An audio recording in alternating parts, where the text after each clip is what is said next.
welcome. Welcome to Homekeepers. Oh, I'm so glad to be here and happy that you're there. And whether you're a new visitor to the program or a regular, you are so welcome. And it's going to be a good program today. I've already taped an interview with Kristine Hartland, and she is the founder of Peace Wealth Management Incorporated. And so we're going to talk about money and maybe a little bit from a girl's perspective. I think everybody's interested in money to some degree, and I want you to watch when we do begin to talk that she made these particularly for the homekeeper woman. And there's tips for financial peace at home for the single woman and also one for the married woman. And we'll send you these at no cost if you will write to us, so that'll be coming up. I just wanted to prepare you for that. And also, Stephanie's in the kitchen. We're making some ham and cheese, mini quiches. They're little tiny things that you can make rather quickly to just have them for hors d'oeuvres or whatever. So before I go join her, I want to remind you that we are viewer supported. And if you would take note of our address and our 800 number, that is one way you can do it. And we appreciate it so very, very, very much. That's the way I can keep bringing Stephanie to you. Oh, yes, because I cost so much. With her fan club and her expertise in the kitchen. So thank you so much for all you have done and for what you will do in the future. All right, we're gonna talk about money with Kristine, and you learned a lot about money. What, in the last 3 years, 4 years? Yep. And that's what we want to do. We want to help the gals. Yeah, I always think, gosh, if only I knew all that back, like when I first Isn't got that the married. truth? Oh, things would have been a little different. Oh yeah, but I really believe you get down and you get your family around you and you start teaching these kids and have some family meetings. Oh, most definitely. Family financial I agree meetings. Completely. A lot of people think the kids shouldn't be involved in the finances, and I could not agree less. They should be involved in all of it so they understand. Absolutely. Okay, I'm going to start putting this. You have ham pieces. You already sprayed the pan. Yep. And so you're going to spread the ham pieces out amongst the And ham. this is not mini. The ones we did do are mini, so you'll see. And I have 4 eggs, and I'm going to put in a cup of whipping cream. So I'll just take this as far as it'll go in these big ones. And then I also have some green onion I'm going to put in here. Make sure I get it all out. And we're supposed to put some red pepper jelly on them. Yeah, I melted some for you to put over the top when we get to the ones that are done. Oh, you melted it? Yes. It's a good idea. Since these are supposed to be mini, shall I just do this mini and this one? And it's got a little whipping cream in, and I have to watch it because I could just sit and drink whipping cream. Oh dear. And then you put the cheddar cheese in. I've got salt and pepper here that I've put in with my eggs and cream. And these only bake about 12 minutes, Yes, so you can so see. easy. This will be great for a brunch. Or breakfast, you know, on the run. You make these, put them in baggies, and you just take them with you. And we have some finished. Yeah, Aren't those just the cutest things you've ever seen? I'm excited for the red pepper jelly. Yeah. I'm going to take one out. I'll get one for you and we'll put a little. Oh, thank you.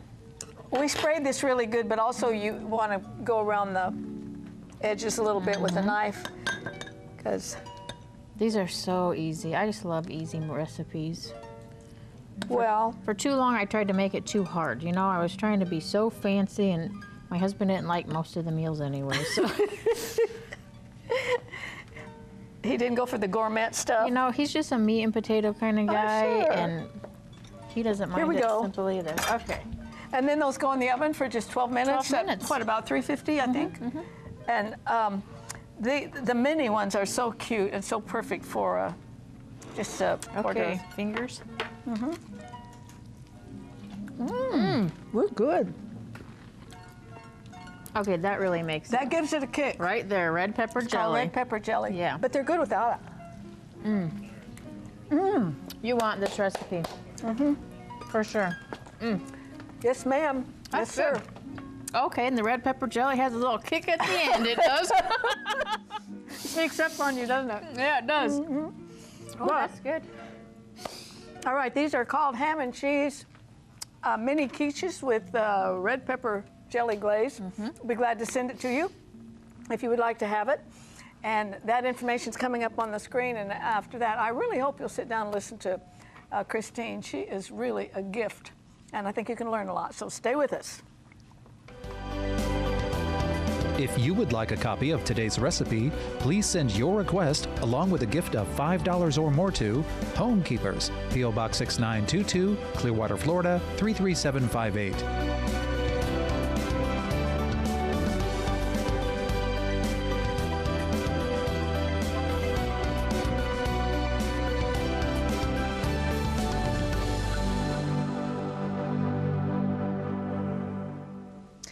All right, Chris has been here before, and so good to see you again. I don't know anybody that's not interested in money. Well, there's a few, I'm sure. There's a few. But it is necessary evil. I think not everybody's interested in all the details behind money, but everybody wants to know it's there when they need it. And that's why they come to you for the details. But before we get started, she brought a gift to you gals, okay? Preston, let's put the address up, because we'll send you this at no cost. I would encourage you, if you can, to send an offering. We'll get it to you. But Chris made this for the Homekeepers viewers, and it's 10 tips for financial peace at home for the single woman and for the married woman. This is so good. What a surprise when she walked in the door. So the address is on your screen, and that's the way you get it, by writing to us, and we'll be glad to send this out. Quite honestly, as nice as it is, and it's kind of fun too, it could save your financial life. There's no question. So thank you for that. That was just such a neat surprise. All right. How did you ever get into this field? It hasn't been too many years, or maybe a decade or so ago, that it kind of was a man's world. Mm-hmm. Well, it was a gift of my husband. Really? Yes. I was a commercial real estate broker.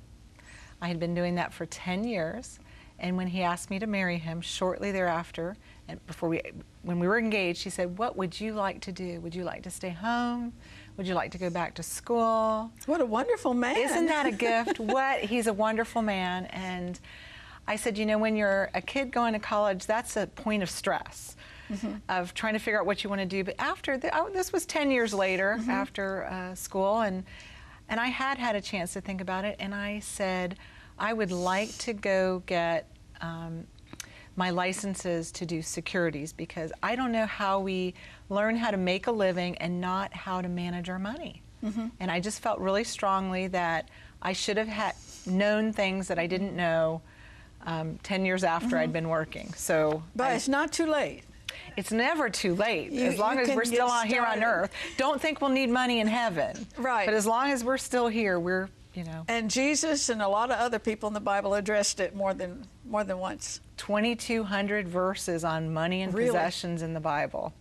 It is a major topic, yes. Absolutely, and it taught us too, I didn't know it was 2,200, but it taught us how to do it, and what to do with it. Mm-hmm. Now, I think that, through my mom's generation, maybe some of mine, the guy had the checkbook and made all those decisions. What is your practice like? What kind of a mix is it? I have married couples, I have single men, and I have single women. Mm-hmm. I have widows and widowers, I have divorcees, I have every combination you can imagine. And it is a little different when you're single than when you're married. That's mm-hmm. why the tips are a little different. Yes, that's wonderful for the, and single women need to think about it. They really do. Now your goal is to be orderly, systematic, logical, and biblical. Mm-hmm. I just love that that's where your foundation is. If I came to you, that would be important to me. Well, I think whenever someone's advising you, you want to know what their worldview is, mm-hmm. because their advice mm-hmm. is going to be accordingly. Mm-hmm. I think there's so many ways we can go. If you want to build wealth or you want to talk about retirement, what we're hearing about retirement in the United States is a nightmare as far as the articles that I read. What's it like in your business? Do people actually give it some thought and get a plan going? I would say that's the #1 reason people come to us, is that they are preparing for retirement. They're preparing to no longer get that paycheck. And my heart's desire is to see people have something to be working toward, as opposed to something they're trying to get away from. You know, they've just been working a long time, maybe they're burnt out, and they want to know, do I have enough? And they have a 401k, maybe they have an IRA from a previous job, they have a savings account, maybe they have some stocks, and they want to kind of see it all together in one place and say, no clue what's in it, right? Well, some people have come to me, they've never opened their statements. They said, would you open it? I'm afraid to look. So, you know, my goodness. I understand that, because there was a time I was afraid to look at the scale. So I think it's a similar feeling. Yeah, sometimes we're not wanting to deal with it, but they get to the point where they're thinking about retirement and they want to kind of pull everything together and say, I don't have a pension, or I don't have a big enough pension. I've got to figure out if all this will work for me. And while some people might know the rate of return on their investments, they haven't really figured out, with all the nuances in their life, whether they still have a mortgage to pay off or kids are still in college, if they have enough in their nest egg. So that's largely why people come to us. But the interesting thing to me is, you know, retirement's really not biblical. You're right. It doesn't talk about retirement. But there are different stages and different phases and different times of life that we're called to do different things, right? There is a season for everything. And when God is calling you to something different, I am confident. He is Jehovah Jireh, and I'm confident in His provision for us. So if He's called us to do something, He's certainly given us the resources to do it.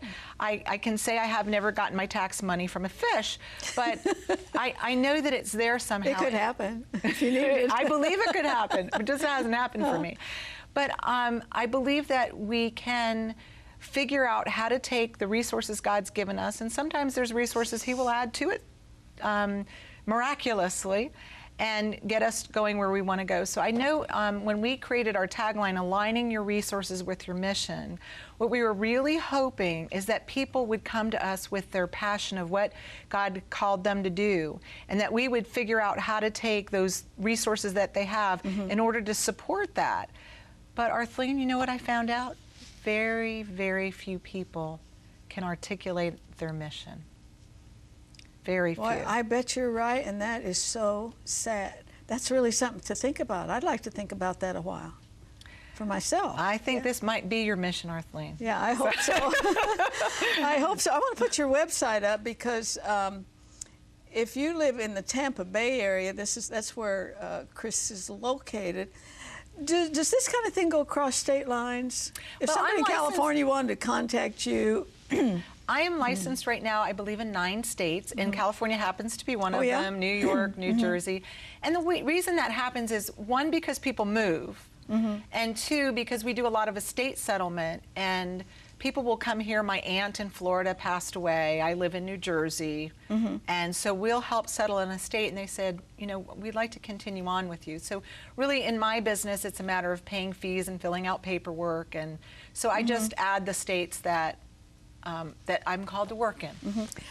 I think it would be so wonderful, and I'd like to do my part on this program for grandparents and parents to really begin to educate children when they're young. I know I remember my first bank, little piggy bank and all, but when they're really young, if you teach them to tithe, to give to the Lord, and to save a percentage, and I don't think it's ever too early to start thinking about that retirement. I have heard wonderful statistics. If a kid with his first job just put a few dollars away when he's 65 or what, he's far more than a millionaire. Yes. If you did that consistently. $100 a month from age 20 to 65 with the reasonable rate of return should be over $2 million. Over $2 million? Starting young is definitely my life key. over. So starting with those piggy banks is kind of a big deal. I know my kids, we had 3 banks, just like what you were saying. One bank was to put money in for long-term, saving up for something. One bank was for spending. You know, I think that is part of what you should do with your money. You shouldn't hoard it, put it all in, save it up in the silos, and part is to give away. So no matter what your income level is, no matter what your age is, those 3 things should be part of your spending plan. Now, you know what scares me about people with your position? When I come to you or some kind of financial planner, you're really looking out for me, or do you have a product to sell? Yeah. Well, first of all, Arthelene, we've met before. I'm really not that scary. I do have products to sell, but I happen to work as what's called an independent financial advisor. We don't make markets, which means we're not buying and selling out of our own account as a firm. I work with LPL Financial, so they're the #1 independent, and I have nothing in mind when I meet you. I'm not having a particular stock or bond or annuity or mutual fund or ETF or anything in mind. I've got a lot of licenses, and one of the reasons I do that is so I have the opportunity to explore a broad array of different options for you and figure out what's best. So I like to think that while I have biases, because there's companies I like to work with and things like that, we've tried to set up an economic model to work with clients in a way where our biases really are not moving away from your interests. I love Dave Ramsey. I just think he has been a blessing, and we've offered his book here several times, Total Money Makeover. But he said that your planner should be educating you. Is that a goal you have, that when you're dealing with someone like me who knows very little, but saying the girl does have a little capacity to learn here, so we're going to teach her? Well, I think that knowledge reduces risk. The more we understand, the less chance that somebody's going to take advantage of us.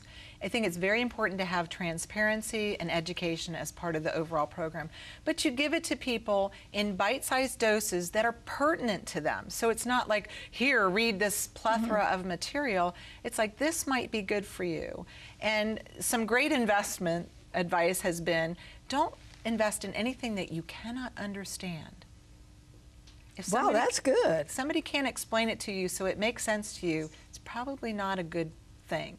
Now, it might be worth learning a little bit, but if it still doesn't make sense after you've heard about it and tried, then I think I'd move on.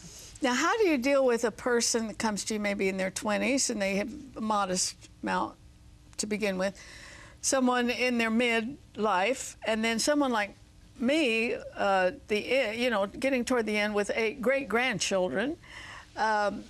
You're not going to, I hope that you would treat anything I give you very, very conservatively, that I don't have time to play games. Am I right about that? Well, everybody has a different risk tolerance, and it's not always based on age. I think you'd be I think you'd be surprised that I have some clients in their 80s that they kind of go. But we don't do that with their nest egg. So the first thing we do is, what is the amount of money that it takes to support you? And X amount. So if you have a money above and beyond X amount, then you can take some risk with that.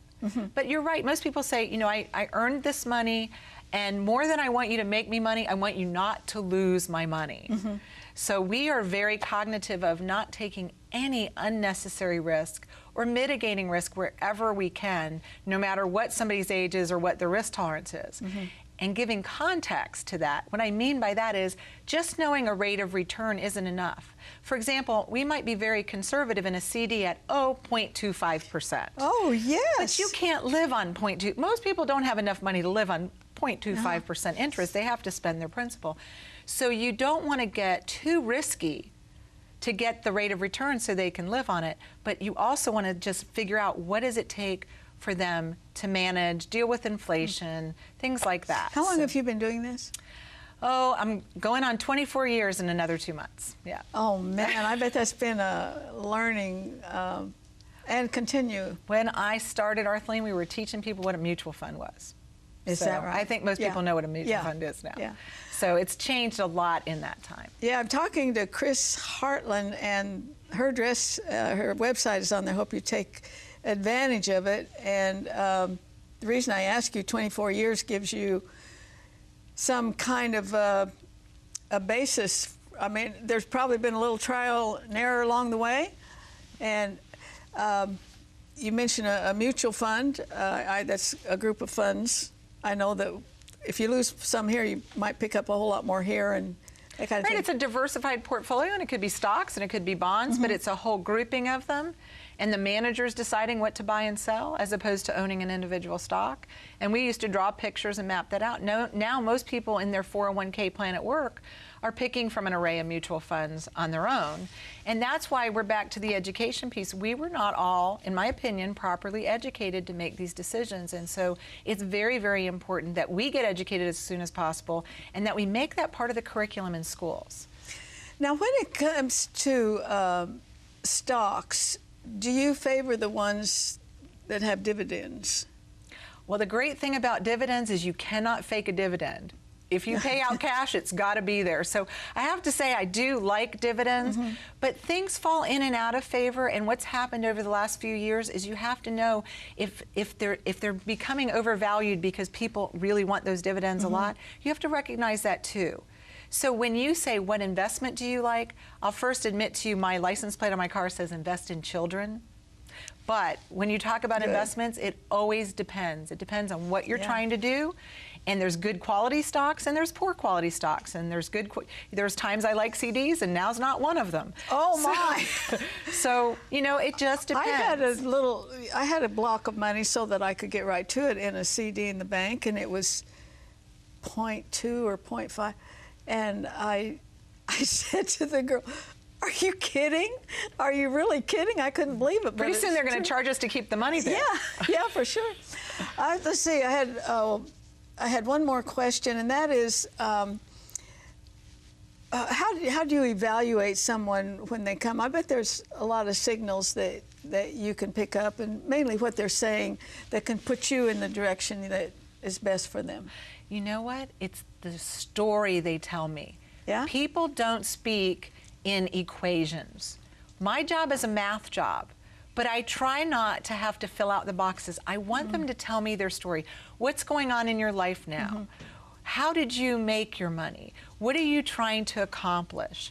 If you had all the money that you could possibly imagine, what would you do?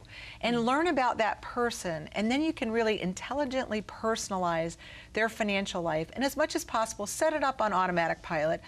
But let me just say, we have to pay a little more attention than we ever did in the past, because lots of stuff is going on in the economy. Exactly. And I'm sure that that you've seen it all. I'm also sure that you would not be in business after 24 years if you were not basically making a profit for people and guiding them in the right direction. And you know what? We are out of time. But I want to ask you, will you promise me to come back? It would be my delight. Okay, because I really, I always say we want to deal with anything and everything that affects the home. And that is anything and everything. And certainly the finances, because boy, life is a whole lot better when your bills are paid and you're putting a little money in the bank. I think that's God's plan for sure. So stay with me. I have a couple things to say before we have to say goodbye. Arthelene would like you to keep the following information handy. You may contact Homekeepers by writing P.O. Box 6922, Clearwater, Florida 33758, or go to www.rippy.org. Remember, we always enjoy hearing from our viewers, and we thank you for your support. I hope you found that very beneficial, and I hope to have Kristine come back. And if you would like to, send us some questions that you would like for us to ask her, that would be fine. And let me remind you again, she surprised me by bringing in this advice, 10 tips for financial peace at home for the single woman, which is a whole lot different, than if you're married, and also for the married woman. And this is brought to you by Arthelene Rippy and Homekeepers. That is so great. So if you would like one, that address is on the screen. Just write to me, and we will get it out to you. I know that it's probably been a blessing when Stephanie and I have talked about, their efforts to get on a solid financial plane. And I'm telling you, the things that are going on in America today are destroying finances right and left. But don't forget, King David said, I've never seen the righteous forsaken, nor his seed begging for bread. And when Carmen was here for a telethon a couple years ago, he said something that really impacted me, that as ambassadors for Jesus Christ in this world, it's the one who sends you, who supports you. And so my suggestion is to bring into the equation the Lord Jesus Christ, the teaching of the Bible, and so forth. And I believe that you can get your finances on track. I've read disturbing, very disturbing statistics about people in their 50s and so 60s thinking of retirement, and they've got their credit cards maxed out up to here. They have very little, if anything, in saving. And so, as it has been said, people plan more their vacation than they do their long-time financial life. So that's the reason I bring these kind of people to you, that knowing that if you can get your finances straight, you probably sleep a little bit better. And the interesting thing is that the Bible really lays it out. There's a lot of financial information in the Scripture. And the one that I like to go back to very often is in Malachi, where he said, if you tithe, if you give 10% to my kingdom, and usually that's your church, 10%, he said he would open the windows of heaven and pour out a blessing that you couldn't contain. But also, this is what a lot of people don't remember. He also said that when you tithe and you give and you're generous, he'll rebuke the devourer. And friends, I've lived long enough to see that devourer in many forms come and take finances from the children of God, because we are held responsible for the way we handle every part of our life, and that certainly includes our financial life. And so it's my wish and prayer that you would prosper and be in health as your soul prospers. We are out of time. Please join me next time. There's no higher calling than that of a homekeeper. God bless you. If you would like a video copy of today's Homekeepers program for just $19.95, call 1-800-229-0059 for credit card orders, or send a gift of at least $19.95 to Homekeepers, P.O. Box 6922, Clearwater, Florida 33758. Be sure to note the program number which appears on your screen.